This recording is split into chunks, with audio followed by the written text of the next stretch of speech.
Good afternoon, welcome back to another video. So today you join me in the Ribble Valley. It's raining, it's windy, but I couldn't sit in anymore. I just wanted to get out and do a video. So we're in Bolton by Bowland. Sorry about the wind. We're going to do a little look at the history of the village, but we're also going to talk about myths and folklore of Lancashire. Now I'm sure if you're from Lancashire or anywhere old, Celtic, Wales, Scotland, I'm sure you'll have your own supernatural or superstitions. I mean, where I'm from in Burnley, we have the boggart of Burnley Bridge. Well, here in this little village, it's known for fairy magic, but more about that later. Right, so a little bit about Bowland, or Bolton by Bowland. Originally, people think it was called Bolton because of the bows, or the Bowland because of archers and bowmen. That's not actually true. Bowland came from an old saying of Bod or Bodderton, labelled in the Domesday Book of 1096. It's mentioned as Bolton, Bodton. Sits on the banks of the River Ribble. It's a really old village actually. They've got their own courthouse, they've got stocks. Surrounded by farmland, surrounded by folklore and myths. The Pudsey family were quite influential in the area. There was Ralph Pudsey. I think he became a Sir Ralph Pudsey. Had 3 wives, 27 children, and his actual mausoleum, his tomb's here. So we're going to have a look at that. If I'm correct, the church's name is St Thomas. Yeah, we'll go out and look in there because I'm really wet. Need to dry off a bit, and then we'll get into the real meat of why we're actually here. A bit of myth and folklore. So what jogged my memory was when we were at Clitheroe Castle last week, and I just pressed that button and it talks about Pudsey's Leap, and I'm like, Pudsey's Leap, how did I forget that? I've actually been here about 5 years ago doing a little bit of photography in the area, and the first thing I learnt was, sorry, just tighten it up, the first thing I learnt was Pudsey's Leap. Can you actually see me there? Is it just rainy? It's going to be a nightmare this video. I nearly did cancel, but look at this.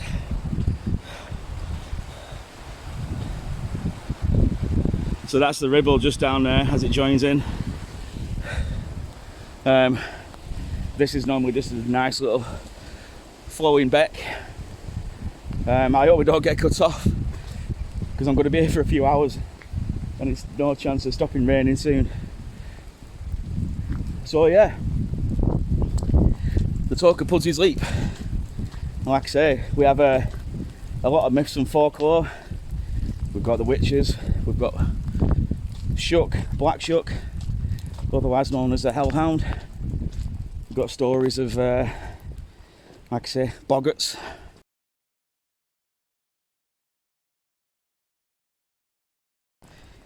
Fairy magic, all sorts going on. Haunted mansions, haunted halls, you name it, Lancashire's got it. And I'm pretty sure if you look at your area, you'll have it too. Anyway, let's get back up into the village, have a little look around, and then we'll get some storytelling told. So we're just coming into Bolton by Bowland, Primrose Cottage, 1716 little cottage there, and it's an absolutely stunning little place. The first time I came here, it was a spring day, and it was lovely.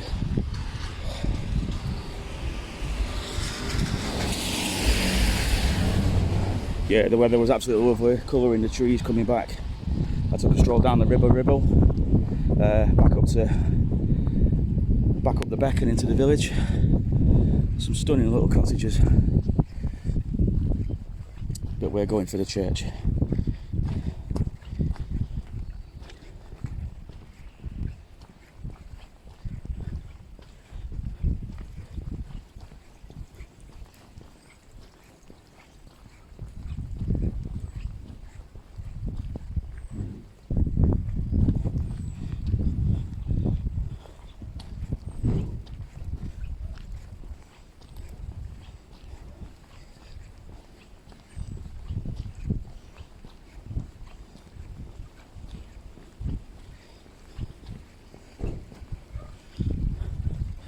Nethergill. So that would have been the coaching house for the old inn. That would have been where you stored your horses and your carriages overnight. Coaching horses. You'll see it depicts a pumpkin from the what's the story? Princess with the ugly stepmothers, ugly stepsisters. You know which one I mean. The fairy godmother. I'm not big on my Disney stuff, but yeah, it depicts that. You've got the cross. This is the old courthouse just over here. Big old courthouse, and the stocks are just out in front as well. But we'll head up to the church. We'll have a look at Bolton Hall gates. Now do bear in mind, a lot of this stuff now is private. Like I say, don't just go walking up people's driveways and into people's land. That'll become apparent later. I'll see you in a minute. This is the old rectory. You can see it's not actually in use, that part of the building, anymore. Hang on, let me. That's better. And then you've got this little building, which almost looks like a bit of a Tudor fill in there. I don't think it is Tudor. It looks more modern with the bay windows and the alarm. But yeah, this is where we're going.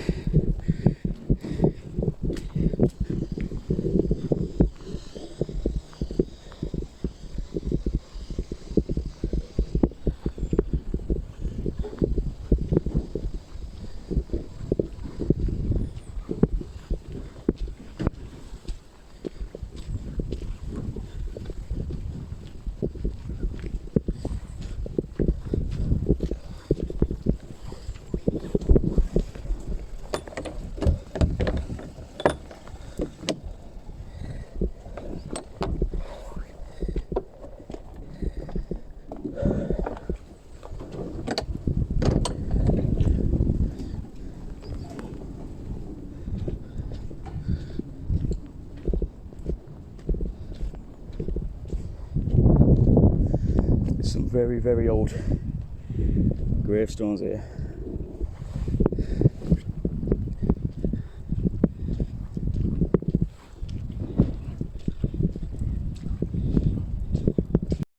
Yeah, so here you've got some stones that were found locally in a field depicting a cross, a standard, and a knight's sword, a knight's templar possibly, and also this one, which definitely looks like a Templar cross. Very headstone shaped. They were found locally in the grass. Anyway, let's step in and have a look.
See much.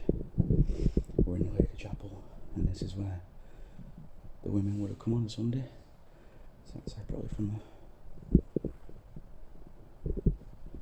the rest of the congregation. There's some quite old stuff up here. Loads of local family coat of arms, but this is the actual tomb, last resting place of Ralph Pudsey and his many family. You can see these knights carved into it, and there, so at the top there you've got the three main people, So Ralph Pudsey and his 3 wives, and then here down here you've got depicted his 27 children, and there's an actual diagram of it there, what it actually shows. So you've got the males shown in armour and swords, females shown in dresses, and then they've all got names. So yeah, this is the Church of St Thomas. It's like I say, it's quite an old church. There's plenty to see. So we'll have a quick look about it and then we'll do some storytelling. I'll just turn that flash off. There you go. Try and see these a bit better.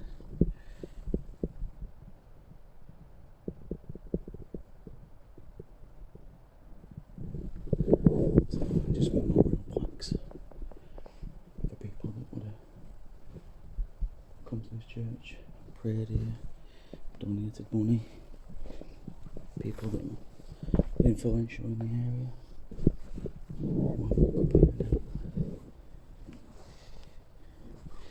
We'll get comfy.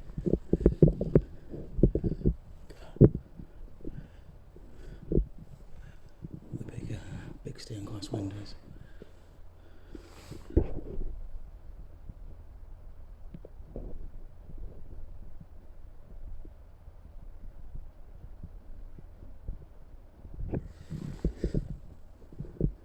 Into the altar.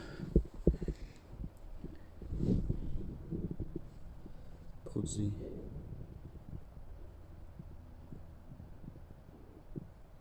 Hornby Castle. Esquire, AD 1857. Can't see what it says. Damson of Hornby Castle. You won't be a Damson, would it? It's a plum. But yeah, it's very, very, very old, worn smooth by people touching it. This is Ralph. I think it's Ralph. Is it Ralph? Pudsey, Bolton, Pudsey, Leighton.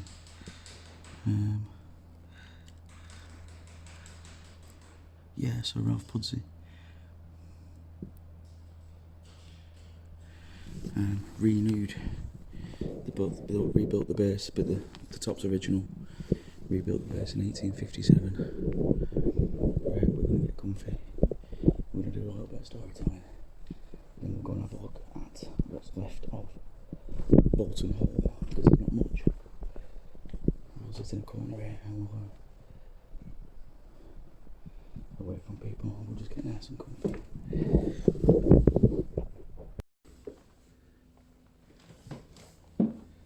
Right, so the story begins 500 years ago. Sir William, a man of influence, horseman to the Queen, heir to Bolton Hall. No small tasks, he was quite a prominent guy in the area. Liked a lavish lifestyle. He liked to party, he liked to show off his wealth, he liked to entertain people. And soon all that spending came at a price. Obviously, he started having money troubles. Now, a man like William couldn't have money troubles, he couldn't be seen to be in debt or falling foul. He was getting desperate. One day, he took a walk along the banks of the Ribble, up by Rainsby Scar, came along a fairy circle.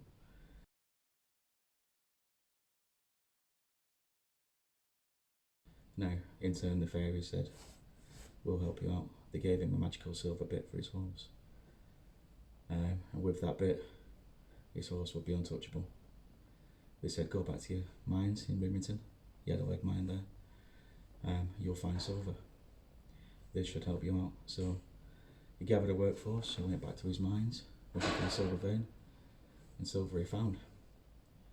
Now, after a short while, people started noticing that Sir Alfred amassed a small fortune, and he wasn't scared of flashing the cash, so to speak, but he only spent it in the local area. Anyway, one day, one of his workers went off to Clitheroe to a local inn to have a few beers. Subsequently dropped his purse, spilled his coins everywhere, and one of the other gentlemen in there picked a coin up and noticed it didn't look like any other coin that they knew. It didn't contain the Queen's face, it didn't contain the King's face, it contained William Pudsey's face. So what Sir William had been doing is mining silver and actually minting his own coins, spending them in the area. The people aren't going to refuse silver. Silver was quite, and still is, valuable metal. So people weren't going to refuse it, but he was smart on to spend it in the local area. Only because one of his workers went out of the way and into another pub was he caught. Anyway, the Queen called, wondered what was happening. Sorry, there's a workman back there. I'm just making sure they're not in the shop. Yeah, the Queen called, wondered what was happening.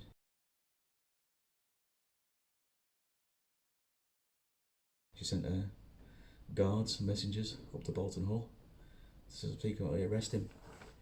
Now, Sir William preempted this. He knew we were going to come. He knew his time was up. Jumped out the back door, mounted his trusty steed with silver bit in mouth, and bolted straight through the land. Now, at the back of the land, there's nowhere to go. You're straight into the River Ribble. Sir William, being cut off, decided the only thing he could do was jump into the river below, 90 feet.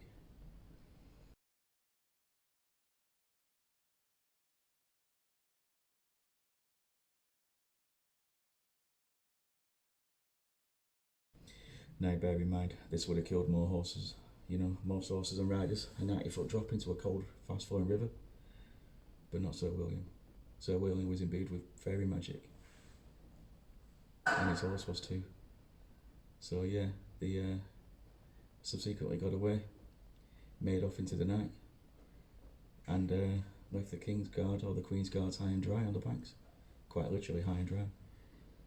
Now it's said that if you walk through those woods at Rains-Pascar on a summer evening, and you could come across this fairy circle, but only if you're carrying one of Sir William's Pudsey shillings made of silver.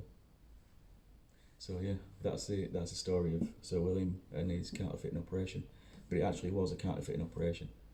But obviously folklore gets mixed in there, and we end up with little stories like this, which I find really interesting. Now Bolton Hall's not actually there anymore.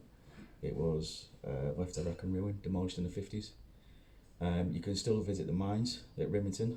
I think it was his nephew took over the mine workings after Sir William left. Now Sir William's not actually buried here, he's buried elsewhere, and I'll insert a little picture of his last resting place right now.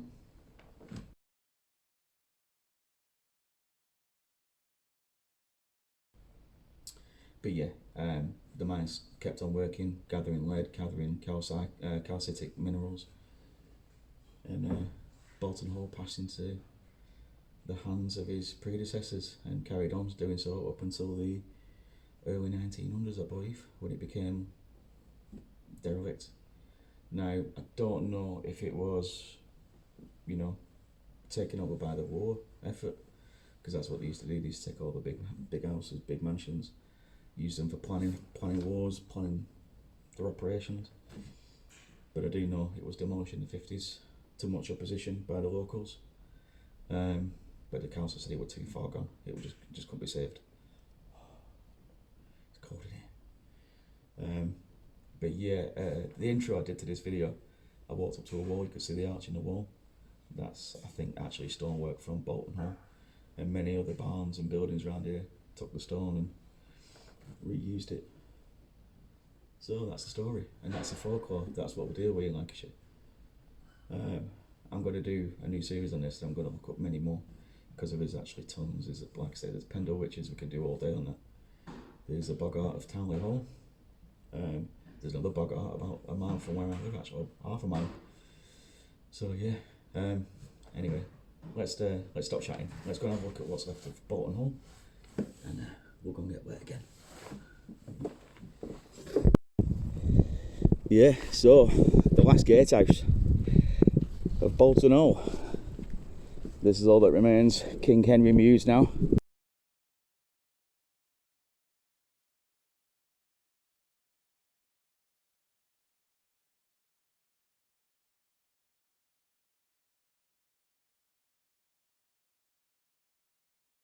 They call it King Henry Mews because there's still the well there and the Dovecote.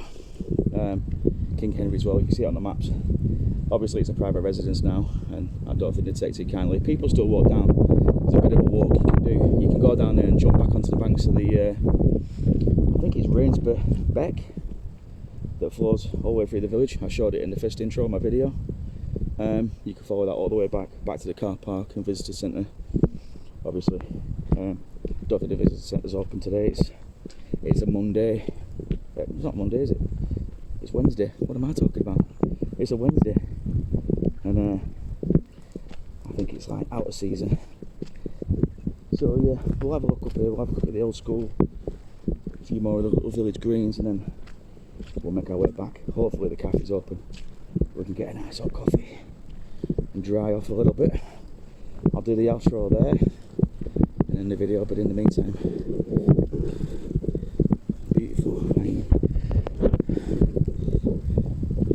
beautiful little cottages.